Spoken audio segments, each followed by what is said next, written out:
ప్రియులారా, కూడి వచ్చిన మీ అందరికీ మన ప్రియ ప్రభువు రక్షకుడునైన యేసయ్య నామములో వందనాలు తెలియచేస్తూ ఉన్నాను. అంతా బాగున్నారు కదమ్మా? దేవుడు మనల్ని ప్రేమించి మరి యొక్క పర్యాయం ఈ రీతిగా ఆయన వాక్యాన్ని వినడానికి కృప చూపించారు.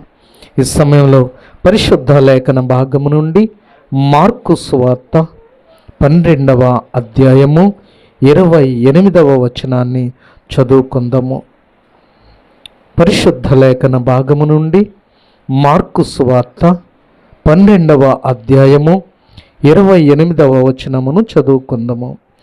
శాస్త్రులలో ఒకడు వచ్చి వారు తర్కించుట విని ఆయన వారికి బాగుగా ఉత్తరమిచ్చినని గ్రహించి ఆజ్ఞలన్నిటిలో ప్రధానమైనది ఏదని ఆయనను అడిగెను.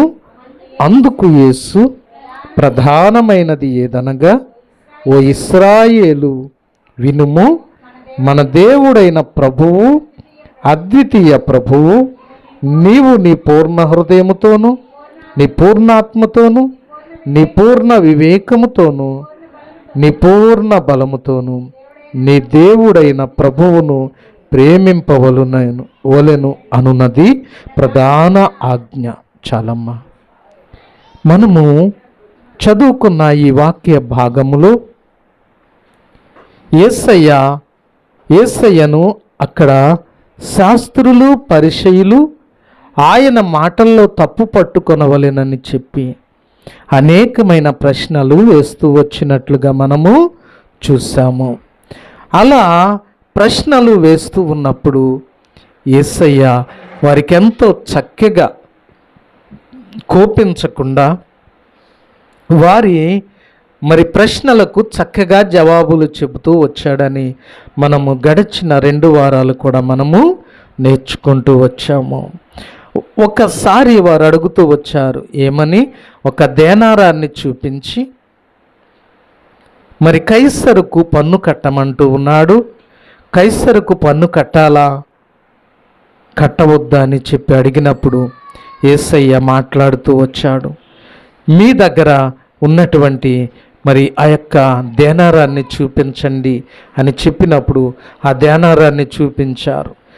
దేనారం పైన ఎవరి బొమ్మ ఉంది అని చెప్పి అడిగినప్పుడు కైసరు బొమ్మ ఉంది అని చెప్పి వారు సమాధానం ఇచ్చినప్పుడు యేసయ్య అంటాడు, కైసరుకి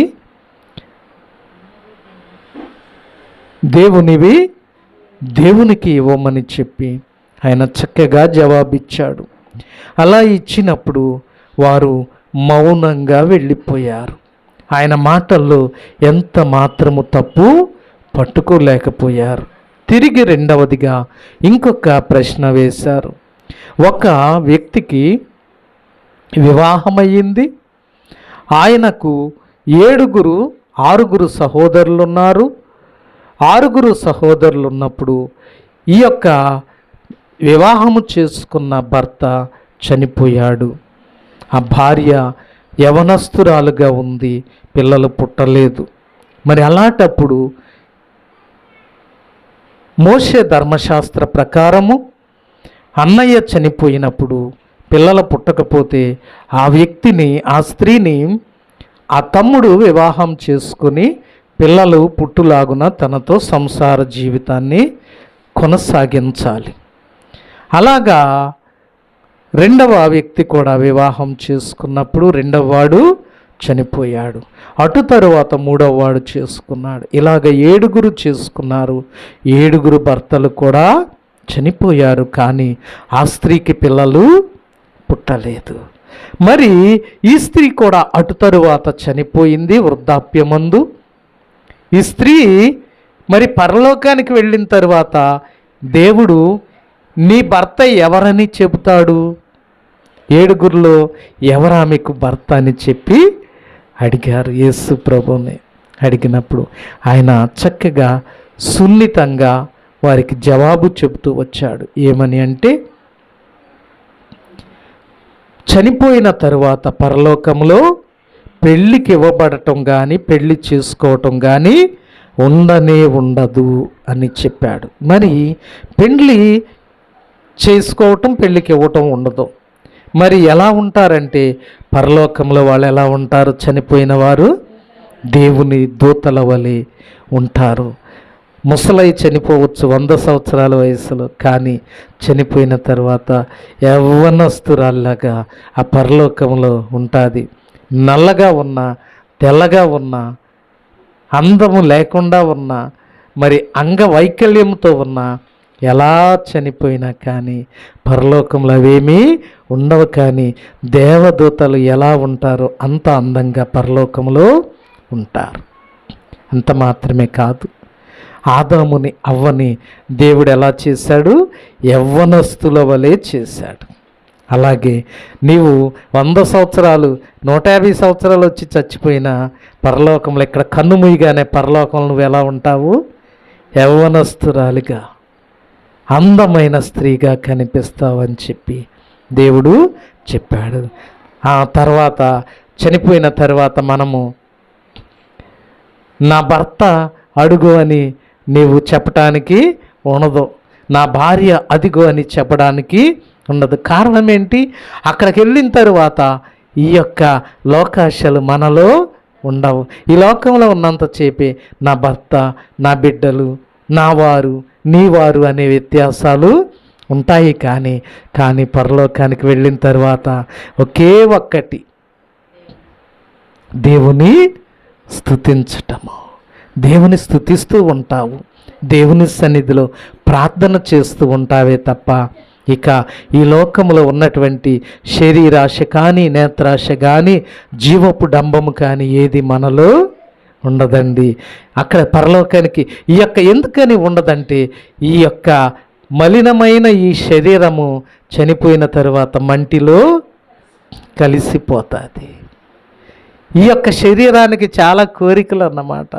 నేను అందంగా ఉండాలని కోరిక, అందమైన భార్యను చేసుకోవాలని కోరిక, అందమైన స్త్రీని చూసినప్పుడు ఎక్కడ లేని ఆశలు పుడతాయి, అందమైన పురుషుని చూసినప్పుడు ఏదో కోరికలు పుడతా ఉంటాయి. కారణం ఏంటంటే ఈ శరీరం లోక సంబంధమైనది. చనిపోయిన తరువాత ఈ శరీరం మంటిపాలైపోతుంది. ఆత్మ దాని దయచేసిన దేవుని దగ్గరకు వెళతాది. మరణం అనేది మనుషులకు పరిష్కారము కానే కాదండి. మరి ఈ శరీరం ఇక్కడకు విడువబడిన తరువాత నీ ఆత్మ దేవుని దగ్గరకు వెళతాది. ఈ ఆత్మ ఎంతో అందంగా శరీరాన్ని దాల్చుతుంది అన్నమాట. అందమైన శరీరాన్ని ధరిస్తుంది. అందమైన శరీరాన్ని ధరించుకొని దేవుని దూతలాగా ఈ శరీరము ఉంటుంది. ఈ మంటిదైన ఈ శరీరం మంటిలో కలిసిపోతుంది. ఆత్మ ఇచ్చినటువంటి ఆత్మ దేవుని దగ్గరకు ఆత్మరూపము ధరించుకొని వెళ్ళినప్పుడు నీవు దేవుని దూతలా మార్చబడతావు.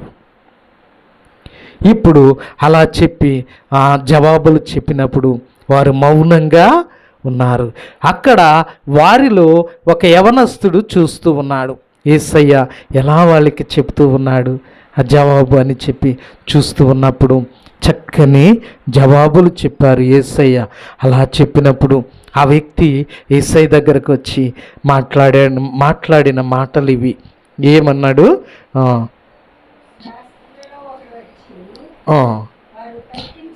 వారు తర్కించుట విని ఆయన వారికి బాగుగా ఉత్తరమిచ్చనని గ్రహించి ఆజ్ఞలలో ప్రధానమైనదేదని ఆయనను అడిగెను.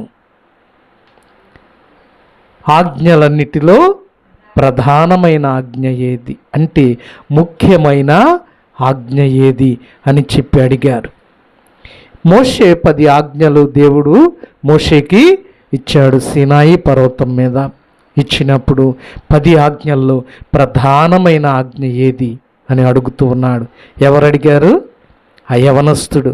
ఎవరిని అడిగారు? యేసు ప్రభువుని అడిగాడు. మరి యేసు ప్రభువుని అడిగినప్పుడు యేసయ్య ఏమని జవాబు చెప్పాడో చూద్దాం.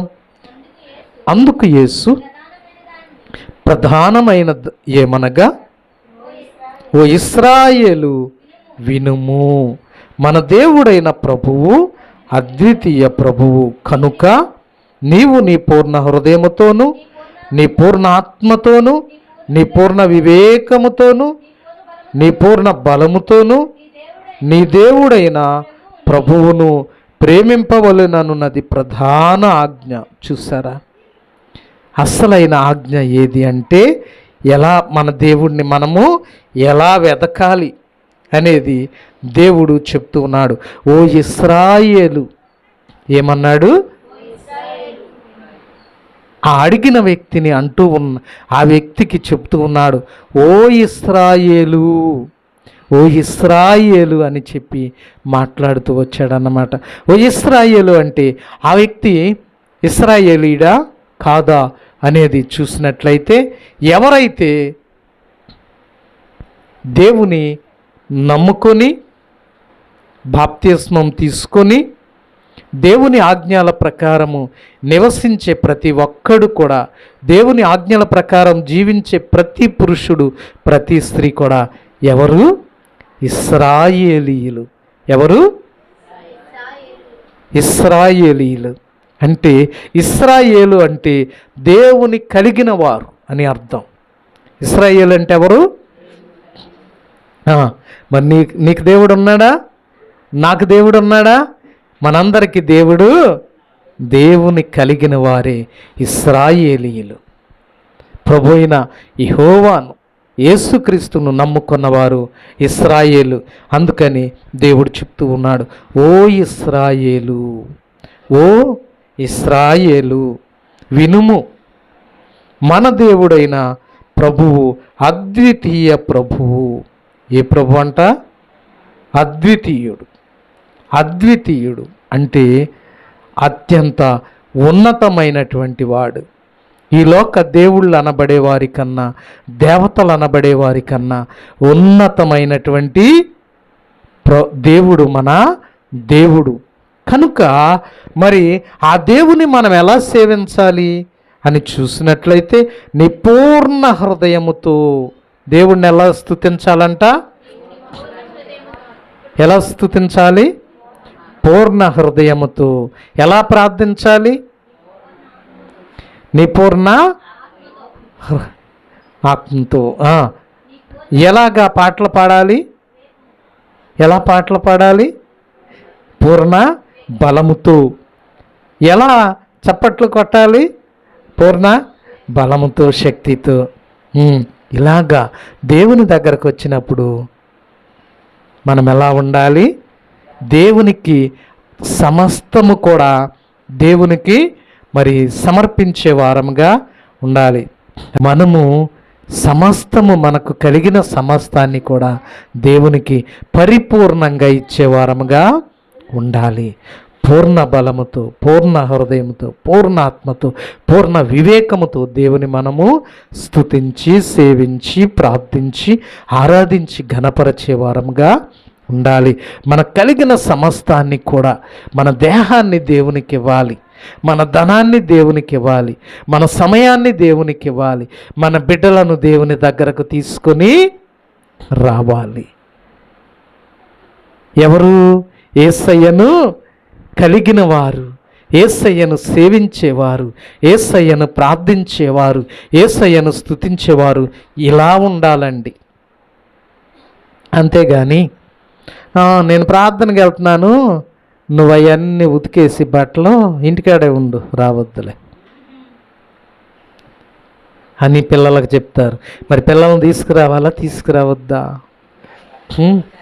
తర్వాత ఇంటి దగ్గర బట్టలు ఆరేసి వస్తుంది మహాతల్లి, ప్రార్థనలో కూర్చుంటుంది, వర్షం వస్తుంది, మబ్బు పట్టి గాలి వేస్తుంటే అమ్మో వాన వస్తుందేమని మందిరాన్ని విడిచి ఎక్కడికి వెళ్ళొద్దే, పరిగెత్తుకుని బట్టలు తీయడానికి వెళ్ళొద్ది.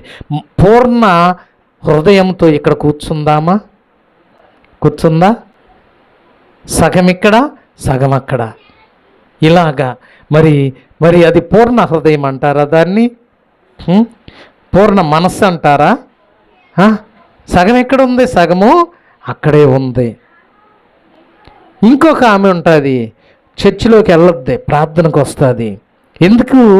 ఆమె హృదయంలో ఎంతో వేదన ఉంది, బాధపడతా ఉంటుంది. ఇంటి దగ్గర భర్త కొట్టాడు, తిట్టాడు, కూరలో ఉప్పు ఏదో తక్కువైందని కొట్టాడు అనుకోండి. అలాగే శివుని ముక్కు సీదుకుంటా తుడుచుకుంటా కళ్ళనీళ్ళు తుడుచుకుంటా వచ్చి కూర్చుంటుంది. కూర్చున్న తర్వాత ఒక పక్కనే నన్ను కొట్టాడు మా ఆయన అని చెప్పి కుమిలి కుమిలి కుమిలి కుమిలి హృదయంలో బాధపడుతూ ఉంటుంది. ఇలా కళ్ళు పెట్టి చూస్తూ ఉంటుంది. ఆమె ఆలోచనలో ఏముంది? భర్త కొట్టిన ఇన్సిడెంటే గుర్తు వస్తుంది, కానీ ఈ వాక్యం వింటుందా? మరి తను పూర్ణ మనస్సుతో ఉందా ఇక్కడ? లేదు. అందుకని అంటాడు, దేవుని సన్నిధికి మనం వచ్చినప్పుడండి ఏ ఆలోచన ఉండకూడదు మన మనస్సులో, ఏ ఆలోచన మన మనసులోకి రాకూడదు. సమస్తము విడిచి దేవుని దగ్గరకు మనము రావాలి. వచ్చినప్పుడు నీ ధ్యాస అంతా కూడా దేవుని సేవకుని వైపు మళ్ళించాలి. దేవుని సేవకుడు ఏ మాట చెబుతూ ఉన్నాడో దాన్ని నీవు క్యాచ్ చేయాలి. క్యాచ్ చేసి ఆ మాటలను హృదయంలో దాచుకునే వారంగా ఉండాలి. అందుకే అంటాడు, నీ పూర్ణ హృదయముతో, చదువుదాం ఆ మాట మళ్ళీ, నీ పూర్ణ హృదయముతోను, నీ పూర్ణ ఆత్మతోను, నీ పూర్ణ వివేకముతోను, నీ పూర్ణ బలముతోను నీ దేవుడైన ప్రభువును ప్రేమింపవలననున్నది ప్రధానమైన ఆజ్ఞ. పూర్ణ వివేకము, పూర్ణ వివేకం. దేవుని సన్నిధిలోకి వచ్చిన తర్వాత వివేకముతో కూర్చోవాలి మనం. వివేకం ఏంటి? వివేకం అంటే ఏంటి? ఎలా కూర్చోవాలో ఎలా కూర్చోకూడదో తెలియాలి. పాస్టర్ గారి ఎదురుగా 2 కాళ్ళు ఆరజాపి తన్నుదాన్రోయ్ అన్నట్టు కూర్చోవటం అది వివేకం కాదు. ఎలా కూర్చోవాలి? ఎలా కూర్చోవాలి అమ్మా? జాగ్రత్తగా కూర్చోవాలి. పక్కోడి చెవట్టు గిల్లేసి కటుక్కుని వాక్యం వినటం కాదు. అది వివేకమా? పక్కవాడిని డిస్టర్బ్ చేయటం వివేకమా? వివేకం కానే కాదు. వివేకం అంటే ఏంటి? ఏది చెయ్యాలో ఏది చేయకూడదో తెలుసుకోవడమే వివేకం దేవుని మందిరంలో. ఇంకా వివేకం ఏంటి? ఓ తల్లి ఉంటుంది, చక్కగా కూర్చొని తలార స్నానం చేసి తెల్ల చీర కట్టుకుని సంకలో బైబిల్ పెట్టుకుని వచ్చి కూర్చుంటుంది. కూర్చోగానే ఫ్యాన్ చూసుకుని మరి కూర్చుంటుంది మాత. కూర్చోగానే ఏమొస్తుంది? నిద్ర. నిద్ర ఏమొస్తుందండి? మరి మందిరంలో కూర్చుని నిద్రపోవటం వివేకమా? మరి ఏం చేయాలి? వివేకం అంటే నిద్ర వచ్చినప్పుడు నీకు నిజంగా వివేకం ఉంటే నువ్వేం చేస్తావో తెలుసా? త్వరగా లేచి నిలబడి కళ్ళు కడుక్కుని వచ్చి మళ్ళీ కూర్చుంటావు. అంతేగాని వచ్చిందిలే ఒక కునికేసేద్దామని చెప్పి కళ్ళు మూసుకుని నిద్రపోవటం కాదు. వివేకం అంటే అదండి. పిల్లలు అల్లరి చేస్తున్నారు, ఏదైనా చిటిప్ పని చేశారు, లాగి ఒకటి కొడితే ఆడేం చేస్తాడు? ఇంకా గట్టిగా ఏడుస్తాడు. మరి వివేకం అంటే ఏంటి? వాడు అల్లరి చేసినప్పుడు ప్రక్కగా తీసుకెళ్ళి బయట పెట్టి అలా చేయకూడదు నాన్న అని చెప్పి తీసుకురావాలి. లేదంటే వాడు మొండి పట్టు పడితే వాడికి ఏం కావాలో అక్కడ చేసి తీసుకురావాలి. మిగిలిన 10 మంది వాక్యాన్ని వింటారు నువ్వు వినకపోయినా. అది వివేకం. అంతేకాని ఇలాగ ఒకటి ఇచ్చి కూర్చో సైలెంట్గా అంటే అది వివేకము కానే కాదు. అందరూ వినడం మానేస్తారు. ఏంటి? అటే చూస్తారు అందరూ కూడా కళ్ళు అప్పగించి. దేవుని సన్నిధిలో పూర్ణ ఆత్మతో, పూర్ణ హృదయముతో, పూర్ణ బలముతో, పూర్ణ మనస్సుతో, పూర్ణ వివేకంతో మనము ఉండాలి. తన ఆజ్ఞ. రెండవది, నిన్ను వలె నీ పొరుగువాని ప్రేమింపవలనను అని అనున్నది రెండవ ఆజ్ఞ. రెండవ ఆజ్ఞ ఏంటంట? నిన్ను వలె అంటే నీ ఎదుటి వ్యక్తి నీలా ఉండాలని నీవు కోరుకోవటం. ఇప్పుడు అలా చాలామంది అలా కోరుకోవట్లేదండి. ప్రభువా నన్ను దీవించయ్యా, అది నాశనం చేసేయ్యా. నా పొలం 60 బస్తాలు పండాలి, ఆడి పొలం ప్రభువా నేను చాలా అందంగా ఉండాలయ్యా, నాకు పుట్టే పిల్లలు చాలా అందంగా పుట్టాలి, కానీ ఆ అమ్మాయికి పుట్టే పిల్లలు కర్రీగా ఉండాలి. ఇదండి పొరుగువారిని ప్రేమించటం ఇదా? నీకు ఎలాంటి పిల్లలు కావాలని నువ్వు కోరుకుంటున్నావు, వాళ్ళకి అలాంటి పిల్లలే కావాలని ప్రార్థన చేయాలి. ప్రభువా నాకు మగ పిల్లల్ని ఇచ్చేయ్యా, వాళ్ళకి ఆడపిల్లలు ఇచ్చేయ్యా. అదండి పొరుగువాన్ని నిన్ను వలే నీ పొరుగువాన్ని ప్రేమించటం అదేనా? నాకు సమృద్ధిగా మాకు ఏది చేసినా కలిసి వచ్చేయాలి, కోట్లు కోట్లు సంపాదించాలి, పక్కోళ్ళు అడుగు తింటా పోవాలి. ఇలాగా ఈ రోజుల్లో ఇలా ఉందండి ప్రతి వ్యక్తి మనస్సు. ఒకవేళ దేవుణ్ణి ప్రార్థించవచ్చు, స్తుతించవచ్చు, దేవుడికి కానుకలు ఇవ్వచ్చు, అన్నీ చేయొచ్చు, కానీ వాళ్ళ దగ్గరకు వచ్చేసరికి నిన్ను వలే నీ పొరుగువాని ప్రేమించుము అనే దగ్గరకు వచ్చేసరికి వేళ శుభ్రంగా ఉండాలి, పక్కోళ్ళు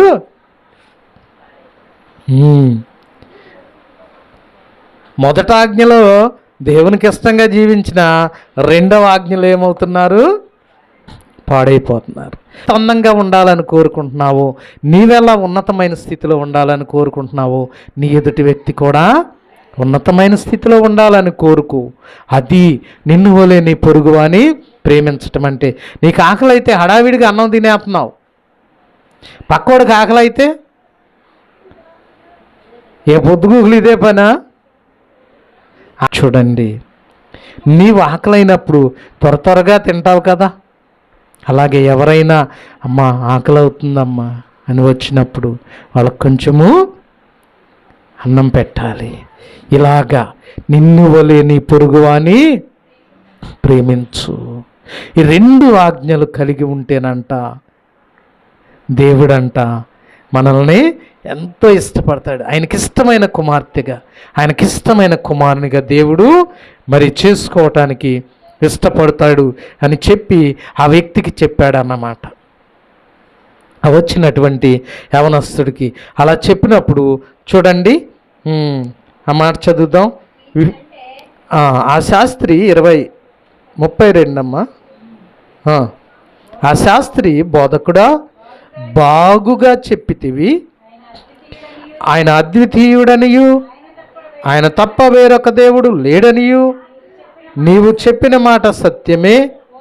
పూర్ణ హృదయంతో, పూర్ణ వివేకముతోనూ, పూర్ణ బలముతోనూ ఆయనను ప్రేమించుటయు, ఒకడు తన్ను వలె తన పొరుగువాని ప్రేమించుటయు సర్వాంగ హోమముల కంటెను బలుల కంటెను అధికమని ఆయనతో చెప్పాను. చూసేవా, ఇక్కడ చూసినట్లయితేనమ్మా, ఇలా చేస్తేనంటండి హోమాలు చేస్తారు చాలామంది. ఏం చేస్తారు? హోమం అంటే ఏంటి? హోమం అంటే ఏంటి? పురోహితులను పిలుచుకొచ్చి అమ్మా శాంతి చేయటం. మరి దానికి సంబంధించి హోమం అంటే అగ్ని హోమము చేస్తారన్నమాట. ఒక లోపల ఒక అగాధం లాంటిది తవ్వి దానిలో కట్టెలు పేర్చి నేతితో మండించి ఆ నేతిని చల్లుతూ ఉంటారు. ఆ మంట మీద నేతిని చల్లుతూ మంత్రాలు పఠిస్తూ ఉంటారు. మంత్రాలు బీజాక్షరాలను పఠిస్తూ ఉన్నప్పుడు అది ఆ నెయ్యి చల్లుతూ ఉంటే మండుతూ ఉంటుంది. అది ఆ యొక్క హోమం అయ్యేటంత వరకు నెయ్యి చల్లుతూనే ఉండాలి. అక్కడ ఎంతో ఖరీదైనటువంటి అది ప్రక్రియ అన్నమాట. కనుక మరి హోమము చేసే కన్నా శ్రేష్టమైంది ఏంటంటే దేవుని ప్రేమించటం. ఎలా ప్రేమించాలి? పూర్ణ బలముతో, పూర్ణాత్మతో, పూర్ణ వివేకముతో ప్రేమించాలి. అలాగే పొరుగువానిని ప్రేమించాలి. నువ్వు హోమాలు చేసినా రాని పుణ్యం ఎప్పుడు వస్తుందంట? పొరుగువాన్ని ప్రేమిస్తే. మరి చూడండి, మరి నాకు తెలిసి చాలామంది ఉన్నారు. పాస్టర్ గారు ఉన్నారనుకోండి, ఉదాహరణకి పాస్టర్ గారంట కారులో తిరుగుతున్నాడంట ఒక పాస్టర్ గారు. నాకు తెలిసిన ఆమె చెప్తూ ఉంది. ఆమె చాలా ప్రార్థన చేస్తూ ఉంది. ఆమె చెప్తుంది, కారులో తిరుగుతాడంట. వాళ్ళ పాస్టర్ గారి భార్య అంటండి మరి మంచిగా నీట్గా ఉంటుందంట. అయితే ఆ పాస్టర్ గారంట చర్చిలో ఆ అవసరం ఉందమ్మా, ఈ అవసరం ఉంది అని చెప్పారంట. చెప్పి మరి ఎవరైనా ఇవ్వాలి అనుకుంటే ఇవ్వండి దానికి అని అడుగుతాడంట. ఏమొచ్చంట అది, ఆ పాస్టర్ గారని కారులో తిరుగుతాడండి, ఎప్పుడు అది చేస్తారా మీరు ఇది చేస్తారని చెప్పి అడుగుతారు అని చెప్తూ ఉంది. చూడండి, మరి ఎందుకు అలా అడగటం కరెక్టా కాదా అంటే, కొంతమందికి నేను దేవుని మందిరానికి ఇది చెయ్యాలి అనే ఆలోచన ఉంటుంది హృదయంలో. మరి అలా ఉన్నప్పుడు ఈ సేవకుడే అన్నీ చేసేసాడు అనుకోండి, ఉన్నా కానీ వాళ్ళు అనుకుంటారు, ఎందుకు దేవుని పని చేయటానికి మాకు ఎందుకు అవకాశం ఇవ్వట్లేదు సేవకుడని అనుకుంటారు. కనుక దేవుని సేవకులు అందుకు అడుగుతారండి, అమ్మా ఎవరైనా మీరు దీనికి ఇది చేయాలనుకుంటున్నారా అని అడుగుతారు. ఎందుకనంటే మనం ఏం చేయాలి, నిన్ను వలే నీ పొరుగువాని ప్రేమించు. మరి నేనే ఇచ్చి నేనే పడాలని పాస్టర్ గారు అనుకుంటే మిమ్మల్ని అడగడం. అలాగే నాలాగా మీరు కూడా అనుకున్నప్పుడే దేవుని సేవకులు అడుగుతారన్నమాట. దాన్ని గమనించాలి. ఆయన కారులో తిరిగినా హెలికాప్టర్లో తిరిగితే నీకే, నువ్వు చేయాలంటే చేయలేదంటే మానుకో, చేసుకుంటే నీకు ఆ వచ్చేటటువంటి దీవెన నీకు వస్తుంది. చెయ్యకపోతే ఆ దీవెన అలాగా నిలిచి ఉంటుంది, చేసిన వారికి మరొకరికి ఆ దీవెన వస్తుంది. కానీ ఈమె ₹1,00,000 పైగా జీతం, ఆ పాస్టర్ గారి మీద ఏదో చెప్తూ ఉంటుంది. చూడండి, ఇలాంటి వారు చాలామంది ఉన్నారు. మరి నీవు ఎదుటి వ్యక్తిని నీవు ప్రేమించగలిగితే, నిజంగా నీలాగా ఆయన్ని ప్రేమిస్తే నువ్వు ఆ మాట అంటావా, అనగలుగుతావా? అనలేము. ఇలాగా మరి ఎప్పుడు కూడా దేవుని పని కొరకు మనం ఎలా ఉండాలి, ఎలర్ట్గా ఉండాలి. మనం నేను నాకు దేవుడి అవకాశం ఇస్తే బాగుండు అని ఎదురు చూసే విధంగా ఉండాలి దేవుని పని కొరకు. మరి దేవుని కృపను బట్టి మన మందిరంలో అందరూ మంచోళ్ళే, ఏదో చేసి మీ లిమిట్స్లో మీ పరిధిలో మీరు దేవుని కొరకు చేస్తూ ఉన్నారు. చాలా సంతోషం. వచ్చిన ఆ మొదటి రోజుల్లో అందరికీ గుడిసెలే కదా, రోడ్డు బారు కూడా తాటాకిళ్ళే. జయమ్మ గారిదే పెద్దగా ఉండేది కాస్త ఇల్లు, అందరికీ కూడా చిన్న ఇళ్ళే. మరి ఇప్పుడు దేవుని మనం ఎరిగిన తర్వాత, అన్యులుగా ఉన్నప్పుడు అలా ఉన్నాం, కానీ దేవునిలోకి వచ్చిన తర్వాత ఇప్పుడు అందరినీ దేవుడు ఆశీర్వదించాడు. తాటాకిళ్ళు కాడి నుంచి పెంకిటిళ్ళ రేక్ షెడ్లకు వచ్చాము. రేక్ షెడ్ల నుంచి ఇప్పుడు అందరు కూడా డాబాల్లోకి వచ్చారు. సొంత స్థలాలు లేని పరిస్థితి, ఇప్పుడు అందరికి దేవుడు సొంత స్థలాలు ఇచ్చారు. నిజంగా మరి ఇది ఆశీర్వాదం కాదా? దేవుని కొరకు మనం చేసేది ఏది కూడా వ్యర్థము కాదండి, ఏది కూడా వ్యర్థం కాదు. ఇలాగా ప్రతి ఒక్కరు మరి ఈ దినాల్లో మన మందిరం కట్టిన తర్వాత, మందిరం కట్టేటప్పుడు మరి అందరూ సహకరించారు.